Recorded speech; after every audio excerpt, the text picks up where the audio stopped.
15 minutes to go a mile and a half. I know, I learned the same trouble.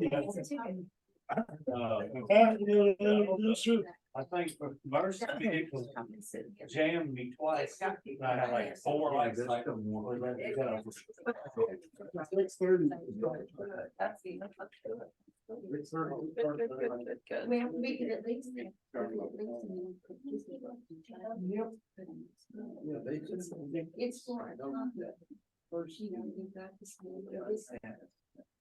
With the recordings. You have to record it to the cloud.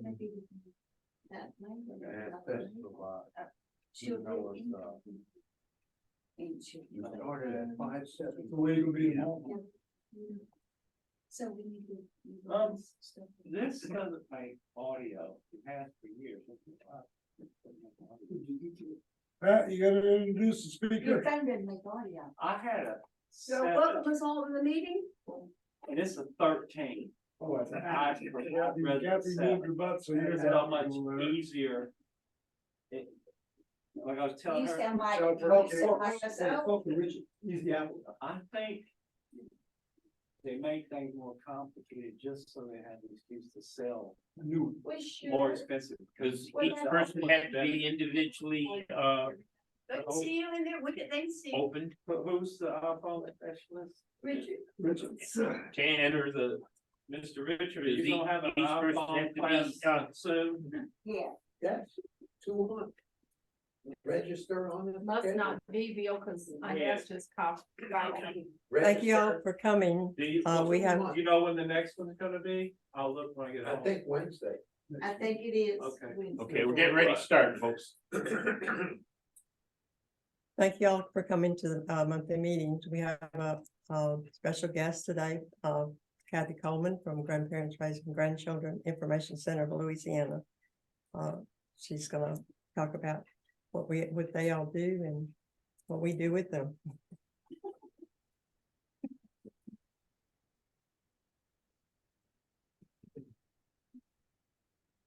Good evening, everybody. Hello. Thank you very much for your interest in GRG. I'd love to give you a little bit, maybe you'll have a little bit more knowledge about us when you leave. We'll start out by saying that we're a 501c3 nonprofit. And what we do basically is we offer resources and support to grandparents or caregivers raising children not their own. When the organization was founded back in 1993, it was primarily for grandparents raising grandchildren. However, with the way things have gone, we've got a lot of caregivers raising children not their own, aunts, uncles, cousins. We even have some cases where we have older siblings raising the younger siblings. So because of that, we didn't want to change our name and you know our reputation, but just so you know, if you know of anybody raising children not their own, then we definitely can help them. Some of the things we do are we have monthly support groups, and we're actually statewide now. So we travel the state and we do quarterly support group meetings around the state. So if you know of anybody in Louisiana, but not necessarily in Baton Rouge, if you let us know, we'll prepare and start up a meeting for them in another area. And what we do is we'll go there quarterly, but in the meantime, they can always call us. And we'll still do the same things for them, even though we're here, you know, in Baton Rouge. We on April the 19th, which is a Friday, we'll have our 28th annual conference at the Holiday Inn South. And last year we topped our record with 325 people attending there. We had 49 other organizations that joined with us, the majority being nonprofits, to bring resources. You know, when you're thrown into the position of raising a grandchild or a niece or a nephew or a cousin or whomever, it's not always by choice. In fact, it's usually not by choice. And you have to just step up and do what you have to do. But with that comes a lot of problems.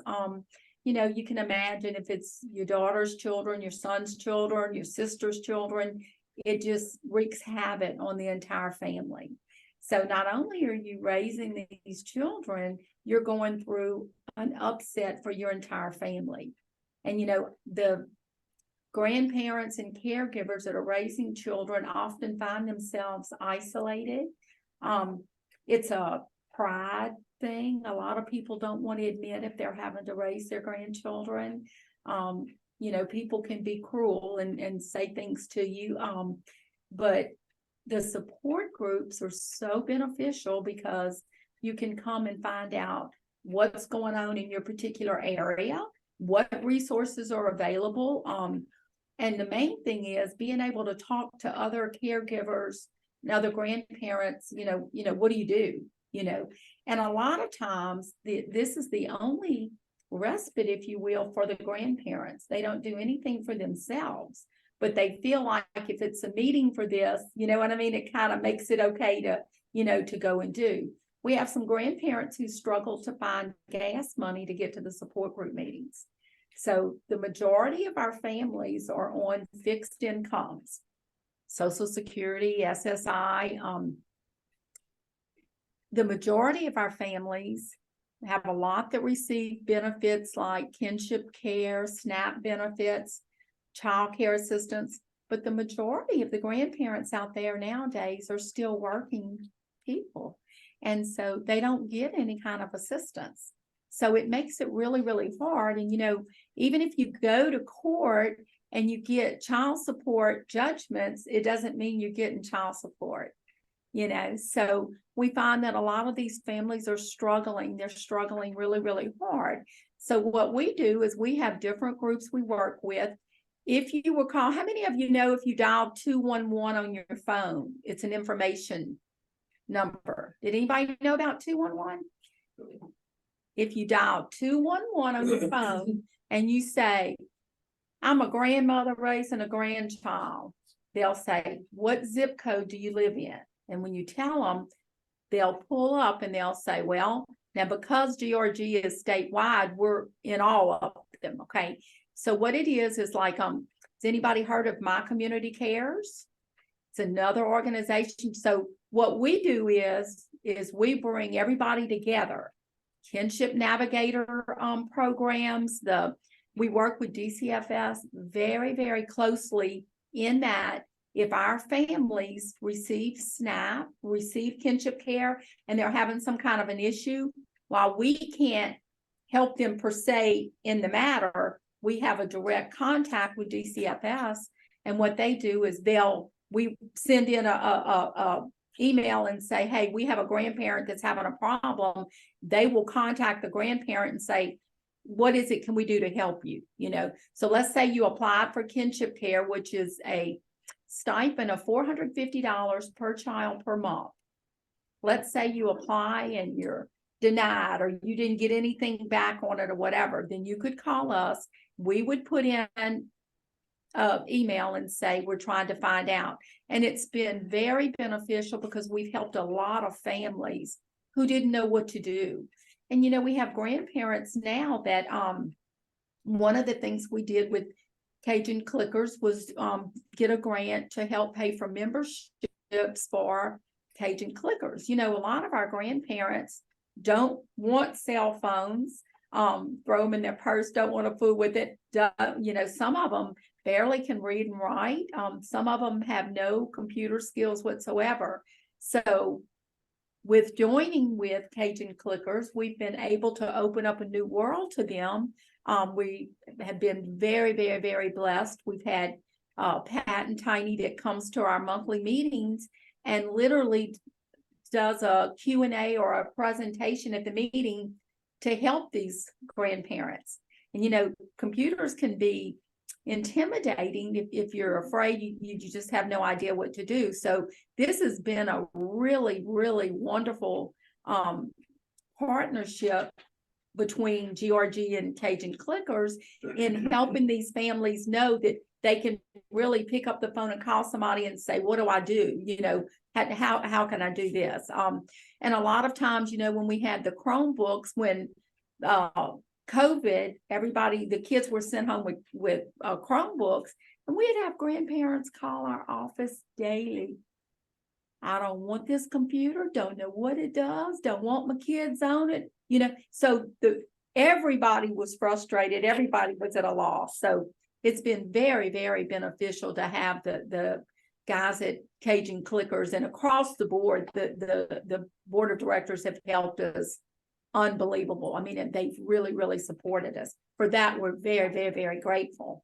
On November the 17th at the Goodwood Library, it's a Friday at 2:00, we have a quarterly legal workshop.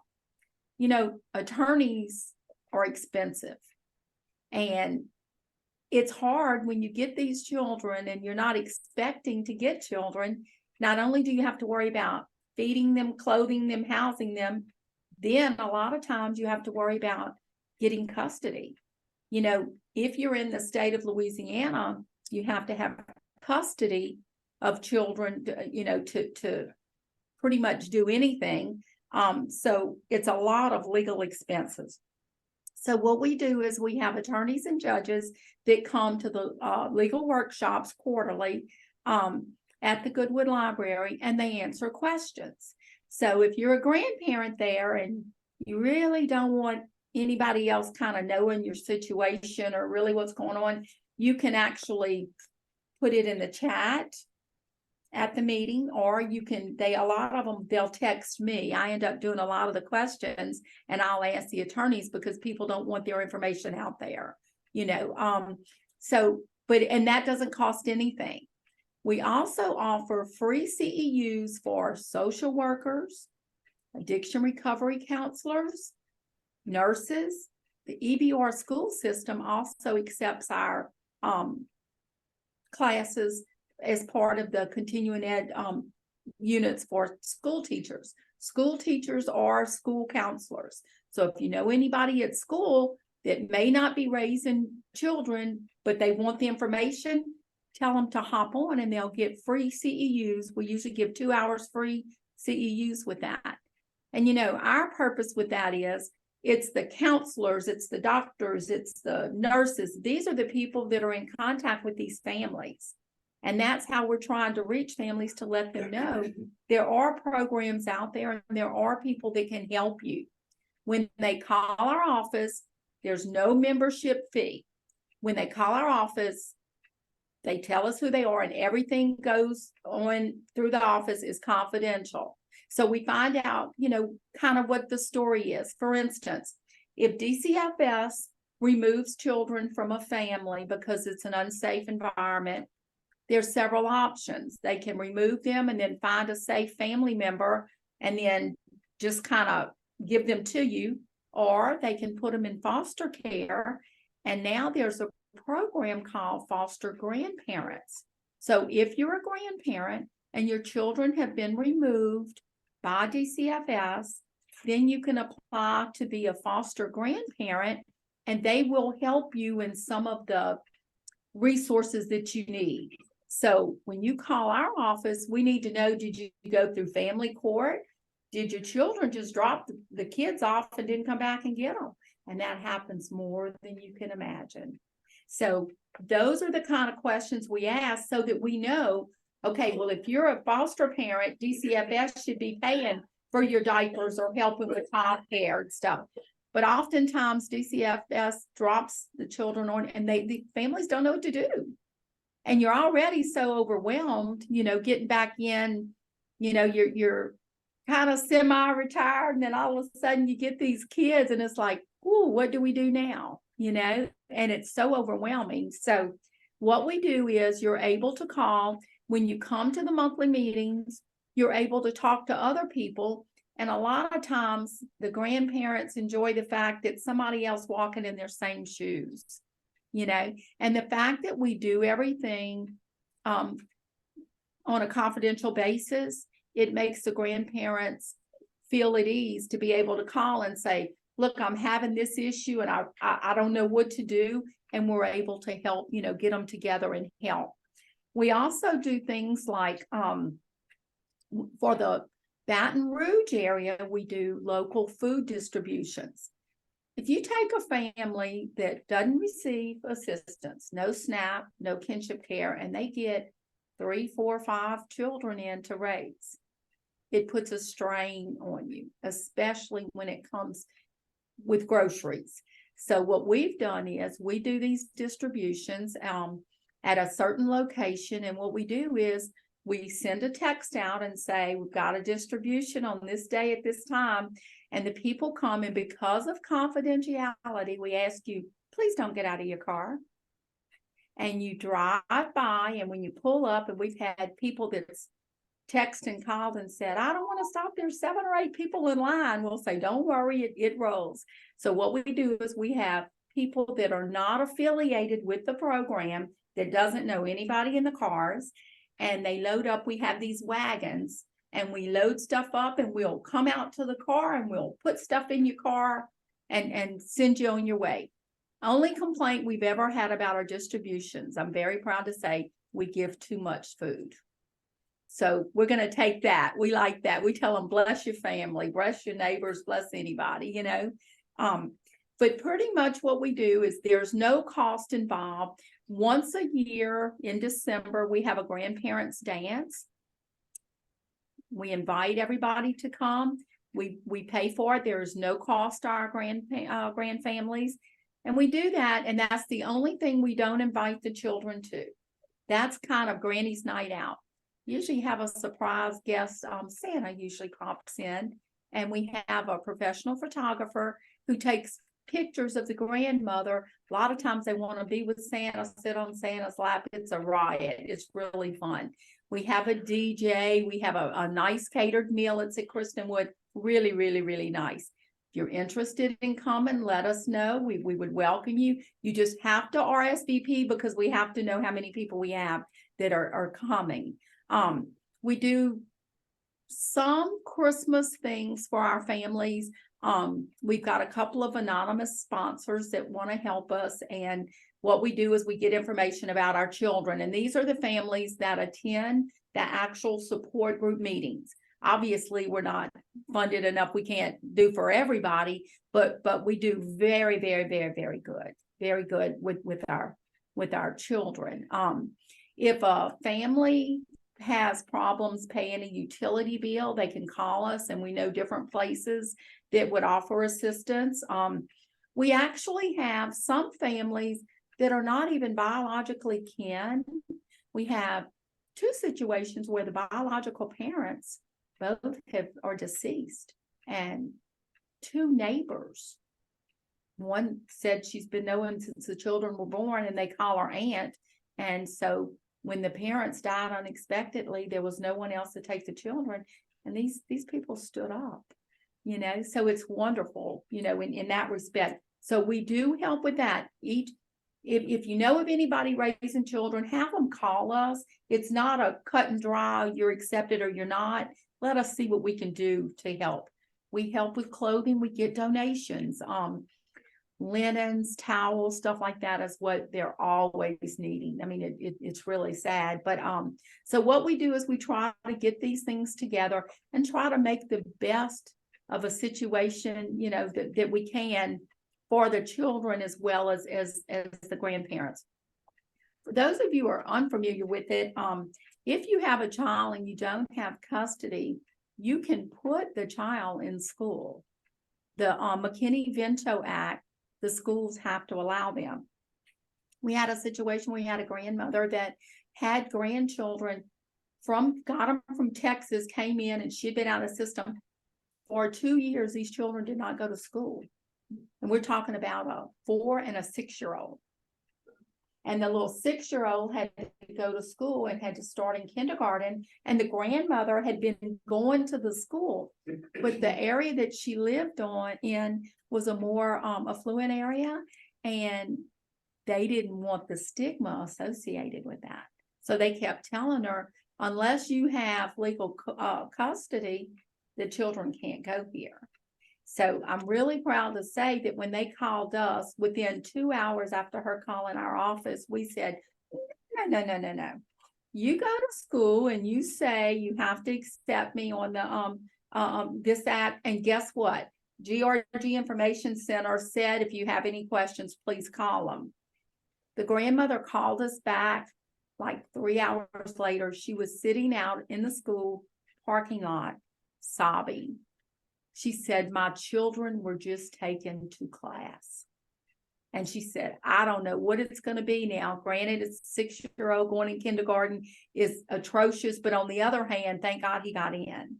So it's the little things that people are unaware of, you know, that you can do,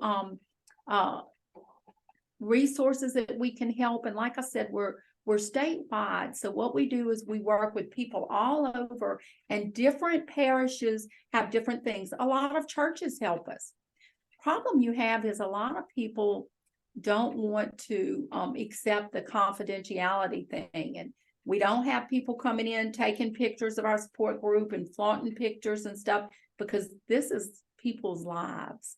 This is a very private thing. And when you go in and you spill from your heart, and you know, man, my kid's having a trouble at school, and what am I going to do? And I'm afraid of this and afraid of, that's not things you want publicized. You know what I'm saying? So you build a trust with your support group, and the hopes are that each other exchange information, and that, you know, outside the meeting, they have someone that they can call and say, you know, I just don't know what to do. You know, we spent $40,000 last year on billboards. We were fortunate enough to get a grant.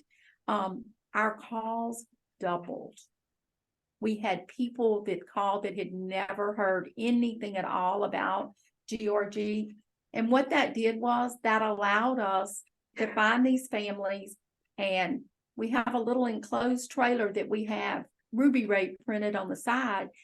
And we go around the state delivering items they need. United Cajun Navy is very, very, very close to us. And I can call up and say, I have a family that just got these children. They don't have a bed to sleep in. They don't have jackets to wear because it got cold. And we've got these people behind the scenes who will help us. And we load up in this little white trailer.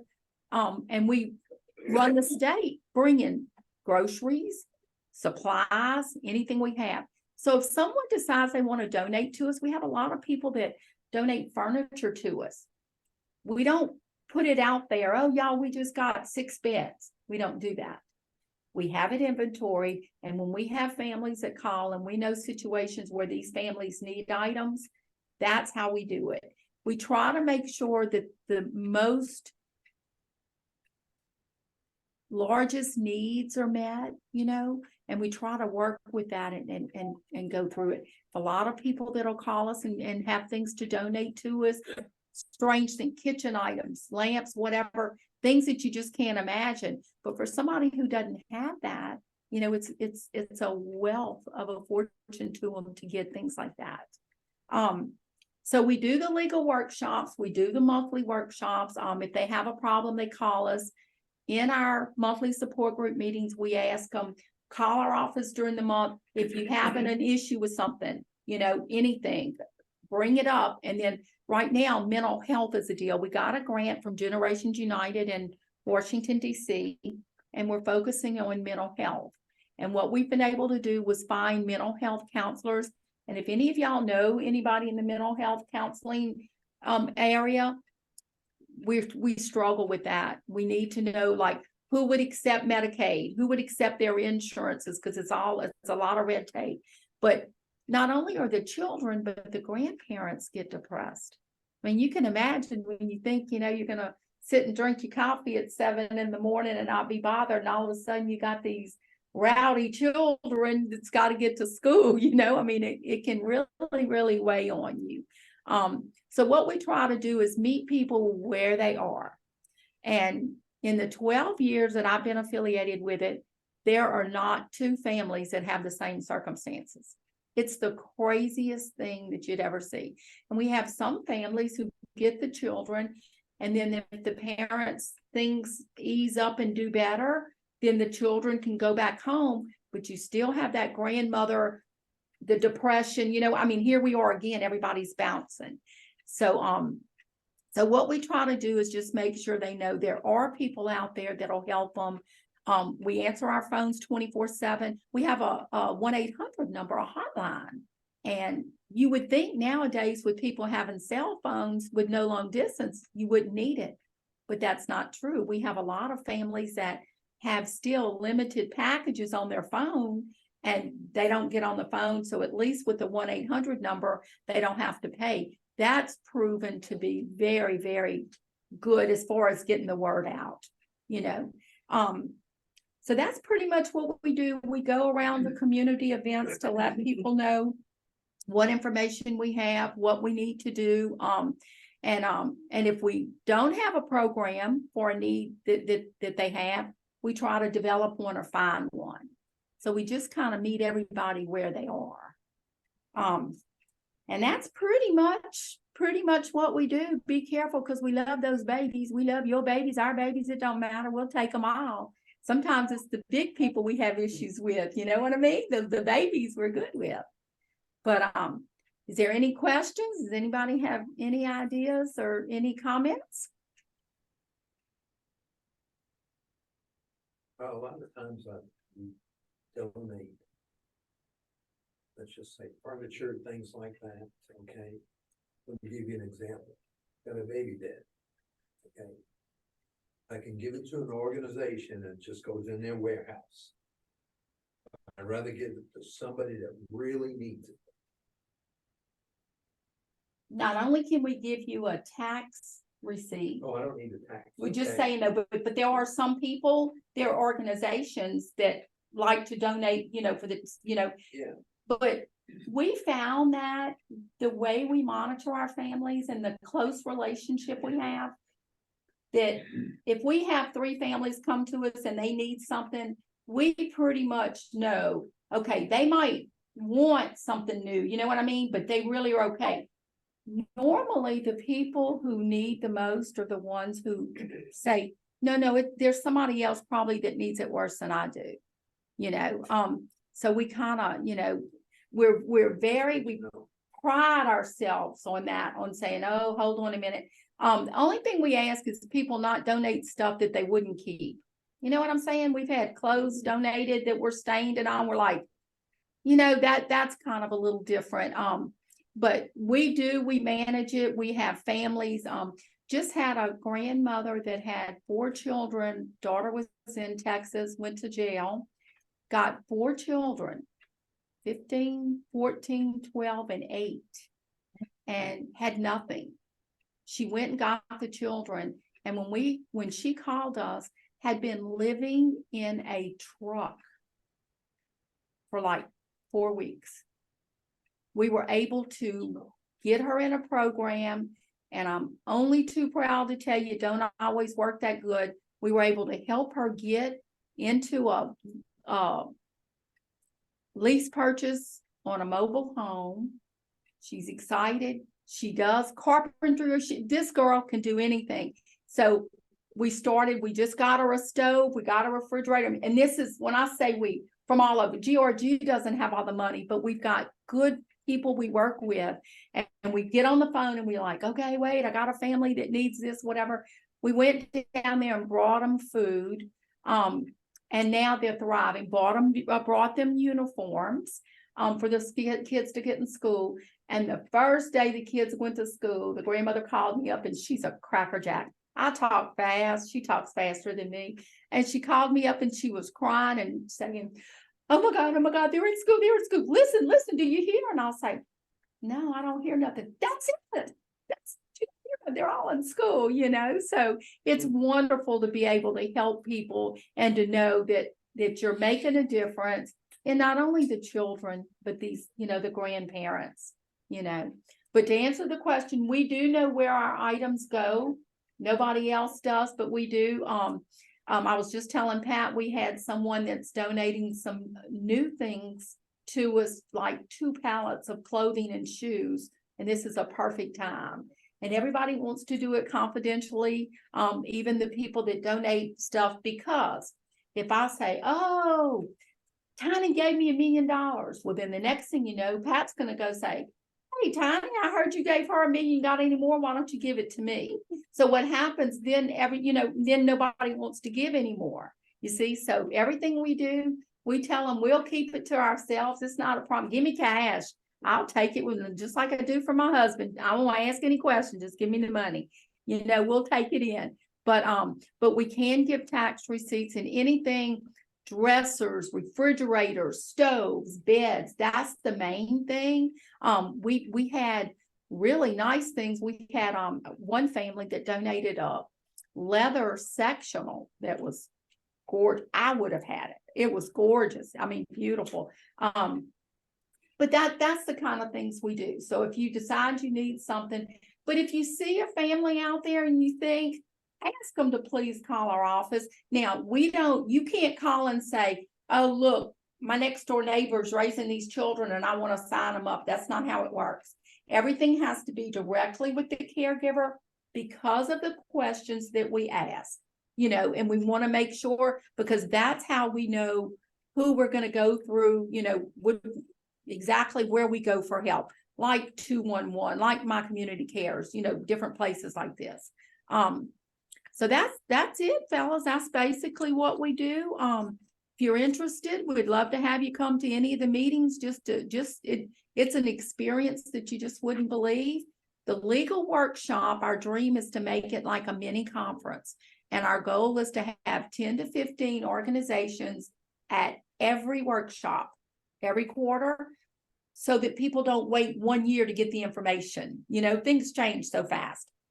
And so our purpose with joining with Cajun Clickers on the grant for the computer classes or membership was that it would help them to help their families, you know. So I think it's been a wonderful partnership and couldn't ask for any better people to work with.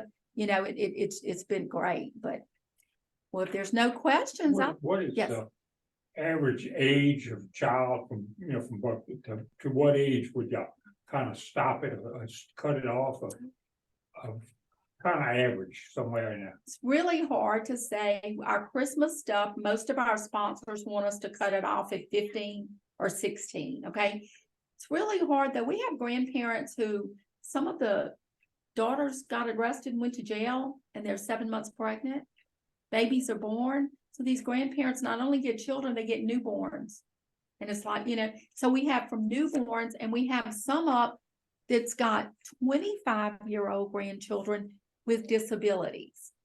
So in our heart. Well, that was my next question. What do you do with disabilities? Well, we work real close with an organization called Families Helping Families, several organizations. And what we do is we'll ask them, okay, are you aware that this is out there? What do you need? And we will literally scout. Y'all, I'm gonna tell you, Governor Edwards, John Bell Edwards, and Donna Edwards have been phenomenal behind the scenes, personal, working with us, saying, what kind of things are you looking for? They even started up I'm on the advisory board. It's the status of grandparents raising grandchildren, although I'd like to say it was because of our group, but it's not, it's in general.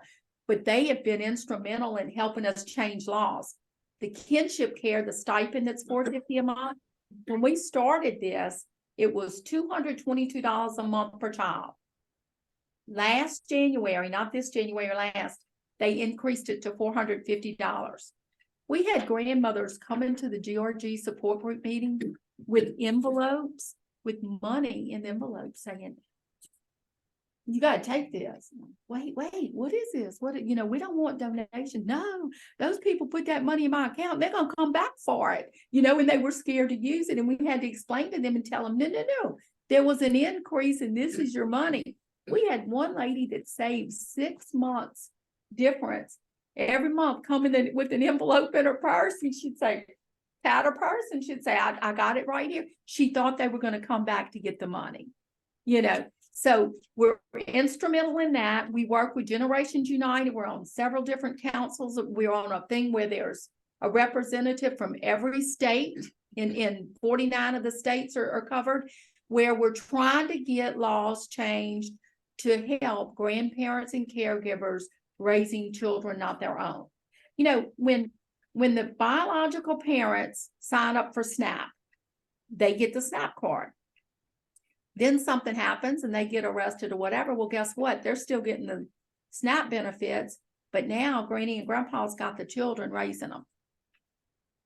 So we're trying to say, why don't the benefits follow the child, not the parents? And nowadays, there are situations where there's 3 and 4 dads involved. You know what I'm saying? So we've got kids coming from everywhere. Then the poor grandparents, what's somebody to do? You know? And believe it or not, if that's becoming more the norm now than you can imagine. So we're hoping to get the federal government to say, we're going to make sure that these children are taken care of. If you step up and you take your grandchild, it's not your responsibility. Morally, you're doing what you need to do. But if a foster parent takes the children, they get foster care stipends. And kudos to foster parents, y'all. I mean, no way down on it. Thank God for the people. If there's nowhere for these children to go, we have people.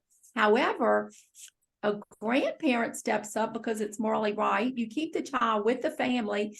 So we've been very lucky. That's how the kinship program started. Now, DCFS, if they come and pick up a child, they will call and see if they can get anybody in the family that's eligible to take the child. That's not always, it doesn't always work, you know, but that's a long way from the way it used to be. And when we first started together and we started inviting DCFS to come to the meetings, oh, it was terrible. We'd have grandmothers step up and say, don't you bring those people in here. Those people stand on the corner and just steal your babies. You know, we're like, no. That's, you know, that's not how it happens.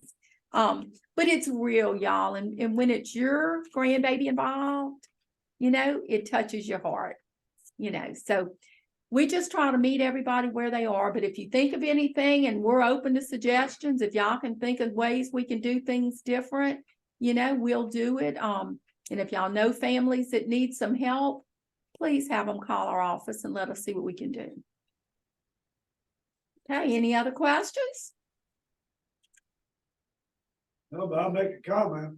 Oh God, I'm scared. I've heard you talk a lot. Every time you talk, you come up with something new that I didn't know grandparents did. Wow, well, That's, that's my job. That's my job, you know. But I'll end on that and I'll tell you a little. We're all voluntary. Nobody gets paid. I bet you we work, what, Pat, 70 hours a week? I mean, it never ends. But I'm gonna tell you, I was raised by my grandmother. Her name's Ruby. That's why that little trailer riding around town's Ruby. And my grandmother used to say, you know, when times get hard, you better get up and go help somebody. But you can't ever tell them, because if you tell somebody you're doing something for them, that's what you got the glory back. So you get up and help them, and there's just one person that needs to know what you're doing for people. So it's been just a lifetime thing for me that, you know, we need to step up and help these families and these children. So if you see Ruby Ray, don't run her off the road. Half the time it's me driving her. But if you come across anything you'd like to donate, absolutely do it. But we don't want to charge anybody for anything. And we